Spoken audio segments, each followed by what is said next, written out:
बंधुओं नमस्कार।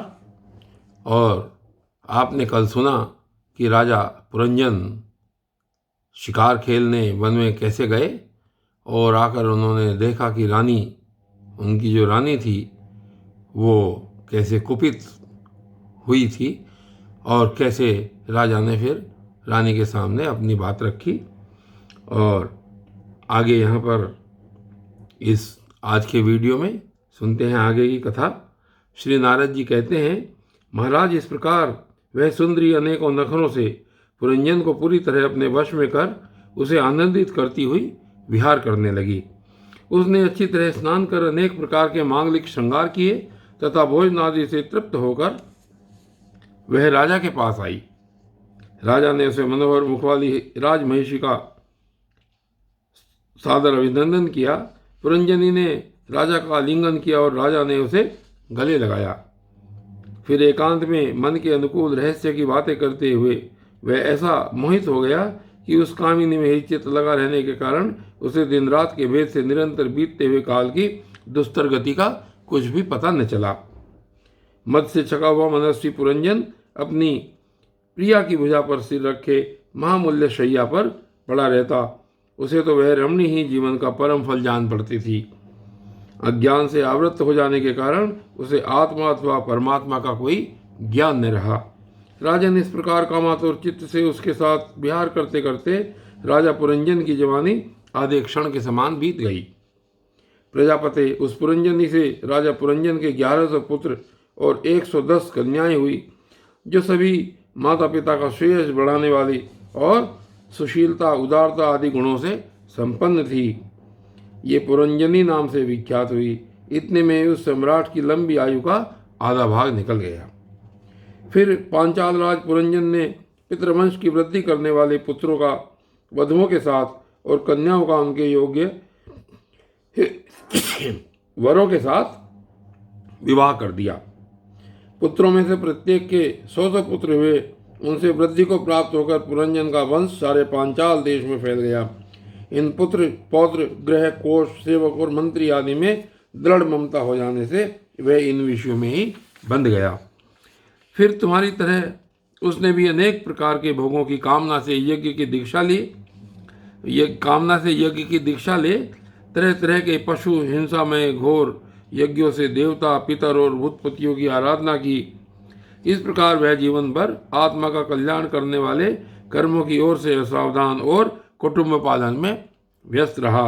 अंत में वृद्धावस्था का वह समय आ पहुंचा जो स्त्री लंपट पुरुषों को बड़ा प्रिय होता है।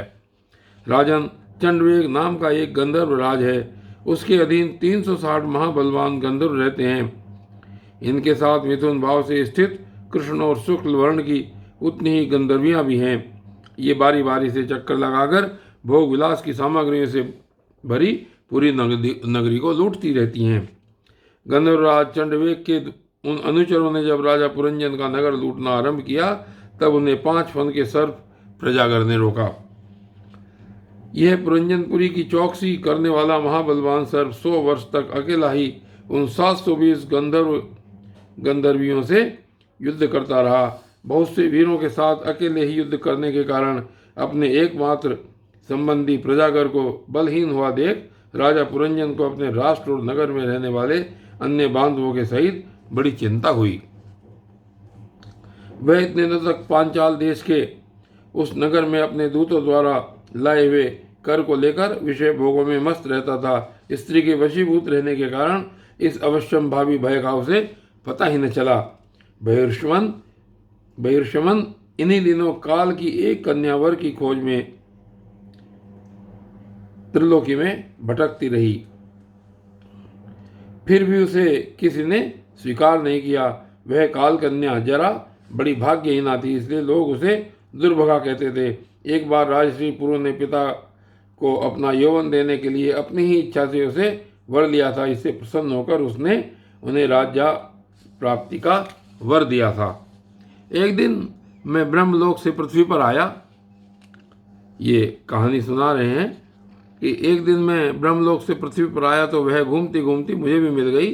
तब मुझे नैष्ठिक ब्रह्मचारी जानकर भी कामातुरा होने के कारण उसने वरना चाहा। मैंने उसकी प्रार्थना स्वीकार नहीं की। इस पर उसने अत्यंत कुपित होकर मुझे यह दुस्सह शाप दिया कि तुमने मेरी प्रार्थना स्वीकार नहीं की, अतः तुम एक स्थान पर अधिक देर तक ठहर न सकोगे। तब मेरी ओर से निराश होकर उस कन्या ने मेरी सम्मति से यवनराज भय के पास जाकर उसका पति रूप से वर्ण किया और कहा, वीरवर, आप यवनों में श्रेष्ठ हैं। मैं आपसे प्रेम करती हूँ और पति बनाना चाहती हूँ। आपके प्रति किया हुआ जीवों का संकल्प कभी विफल नहीं होता।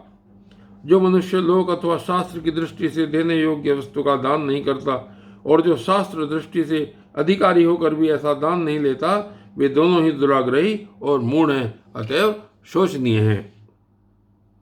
भद्र, इस समय मैं आपकी सेवा में उपस्थित हुई हूँ। आप मुझे स्वीकार करके अनुग्रहित कीजिए।